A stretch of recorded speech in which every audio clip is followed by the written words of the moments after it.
Halo Sobat Linux, kembali lagi dengan saya Tux. Hari ini kita bakal ngobrolin sesuatu yang penting banget nih buat kita para sysadmin, yaitu milih kontrol panel gratis yang pas buat server kita. Sebuah keputusan yang kelihatannya sepele, tapi bisa nentuin nasib performa dan kemudahan manajemen proyek kita ke depannya loh. Nah, pasti sering banget kan Sobat Linux, pas mau setup server baru, langsung mikir, aduh, pakai kontrol panel gratisan yang mana ya? Dua-duanya populer, dua-duanya gratis, tapi filosofi dan teknologinya beda banget. Yuk kita kupas tuntas dua jagoan ini, Cloud Panel dan Cyber Panel, biar kamu bisa milih senjata yang paling ampuh. Oke, kita kenalan dulu deh. Anggap aja Cloud Panel itu kayak seorang sprinter. Fokus, ringan, dan larinya kenceng banget. Nah, kalau Cyber Panel, ini dia si jagoan serba bisa. Bawaannya udah satu set perkakas lengkap, siap buat ngerjain apa aja dari A sampai Z. Coba kita lihat perbandingan singkatnya. Cloud Panel, dia pakai Nginx. Filosofinya simple. Gue mau jadi yang paling enteng dan paling cepat, terutama buat di cloud. Di sisi lain, ada Cyber Panel yang pakai Open Lightspeed. Dia bilang, ngapain pusing-pusing? Semua udah gue siapin dalam satu tempat. Beda banget kan cara berpikirnya? Oke, sekarang kita masuk ke jeroannya nih, bagian paling seru, adu teknologi dan performa. Pilihan web server ini adalah pembeda paling fundamental di antara keduanya. Dan ini dampaknya kerasa banget ke performa, boros atau enggaknya resource, dan jenis proyek apa yang paling cocok buat mereka. Nah, ini dia nih yang menarik banget. Kelihatan jelas kan pembagian kekuatannya? Cloud Panel dengan Nginx-nya itu, jagoan banget buat ngeladenin file-file statis, kayak gambar, CSS, atau JavaScript. Plus irit RAM banget. Ini artinya, Sobat Linux bisa pakai VPS yang speknya lebih rendah, jadi lebih hemat kantong. Nah, beda cerita sama Cyber Panel. Dia ini bintangnya kalau urusan website dinamis, apalagi WordPress yang trafficnya rame. Kenapa? Karena LSCS-nya itu. Terus, LSCS itu apaan sih? Gini deh gampangnya, ini bukan plugin caching biasa loh. LSCS ini nempel langsung di web servernya. Jadi sebelum PHP-nya capek-capek kerja, halamannya udah disimpan duluan di memori. Inilah magicnya kenapa Cyber Panel bisa kencang banget buat WordPress, bahkan pas pengunjung lagi bejibun. Eits, tapi tunggu dulu. Ada satu tapinya yang gede banget. Ini penting Sobat Linux dengerin baik-baik. Versi gratisnya Cyber Panel itu pakai Open Lightspeed dan dia tuh nggak bisa langsung baca perubahan di file .htaccess. Buat yang belum tahu, .htaccess ini file sakti buat para developer. Nah, kalau setiap kali ngubah sesuatu di file itu harus restart server, itu nyebelin banget, bisa bikin alur kerja jadi lambat dan frustrasi. Oke, urusan performa udah clear ya.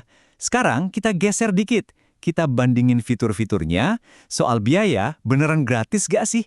Dan yang gak kalah penting, soal keamanan server kita. Sering dengar kan kata gratis, tapi di dunia software, gratis itu kadang ada tanda bintang kecilnya. Yuk kita intip, gratisnya Cloud Panel sama Cyber Panel ini beneran gratis 100% atau ada tapinya? Dan ini dia jawabannya, Cloud Panel itu beneran gratis, titik. Semua fiturnya kebuka, gak ada yang disembunyiin. Beda sama Cyber Panel. Dia modelnya freemium. Versi gratisnya udah jago, tapi kalau mau performa paling pol, fitur paling lengkap, termasuk soal .htaccess tadi ya, Sobat Linux harus bayar buat upgrade ke Lightspeed Enterprise. Coba kita lihat cara berpikirnya Cloud Panel. Dia itu minimalis, fokusnya cuma satu, ngurusin web hosting, dan dia mau jadi yang terbaik di situ.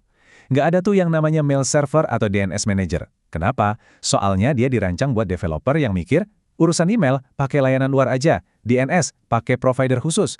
Biar servernya tetap enteng dan fokus. Nah, kalau Cyber Panel ini, kebalikannya 180 derajat. Dia ini kayak warung serba ada. Butuh email? Ada. Perlu ngatur DNS? Siap. Bahkan ada fitur keren buat WordPress. Buat bikin staging site gitu. Sampai bisa ngurusin Docker juga. Pokoknya ini buat Sobat Linux yang pengen semuanya ada dalam satu genggaman. Dan soal keamanan, ini nunjukin banget filosofi semua adanya. Cyber Panel itu datang udah bawa pasukan lengkap.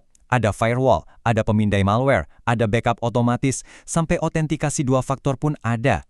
Udah siap tempur dari awal. Nah, setelah kita bedah semuanya dari A sampai Z, sekarang pertanyaan terbesarnya, jadi pilih yang mana? Jawabannya tergantung banget sama apa yang mau kamu kerjain. Yuk, kita lihat skenario-skenarionya biar lebih jelas. Oke, skenario pertama. Kalau Sobat Linux ini developer, kerjaannya mendeploy banyak aplikasi PHP, apalagi di cloud, udah, jangan ragu, pilih Cloud Panel. Kenapa? Dia enteng, usernya terisolasi dengan baik, dan antar mukanya bersih. Cocok banget buat alur kerja modern yang serba otomatis. Tapi, kalau kerjaan utama kamu itu ngelola website WordPress atau toko online pakai WooCommerce yang trafficnya naudzubillah ramenya, nah jagoannya beda lagi, CyberPanel. Serius deh, LSCKH-nya itu bukan main-main. Dia bisa nahan gempuran traffic tanpa bikin kamu pusing ngoprek-caching sana-sini.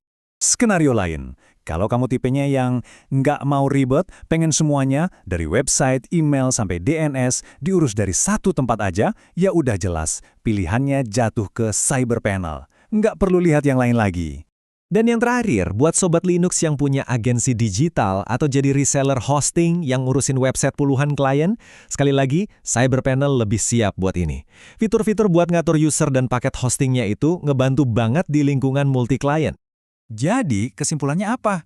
Nggak ada yang namanya kontrol panel terbaik buat semua orang. Yang ada itu alat yang pas buat kerjaan yang pas. Cloud Panel itu ibarat pisau bedah, presisi, tajam, dan efisien. Kalau CyberPanel, dia itu multitool serbaguna. Semuanya kembali kebutuhan proyek Sobat Linux masing-masing. Gimana? Semoga sekarang udah nggak bingung lagi ya milihnya. Kalau ada pertanyaan atau mungkin mau cerita pengalaman pakai salah satunya, langsung aja tulis di kolom komentar di bawah. Oh iya, jangan lupa subscribe biar nggak ketinggalan obrolan seru kita berikutnya. Dan kalau suka, klik tombol like-nya ya. Sampai ketemu lagi Sobat Linux.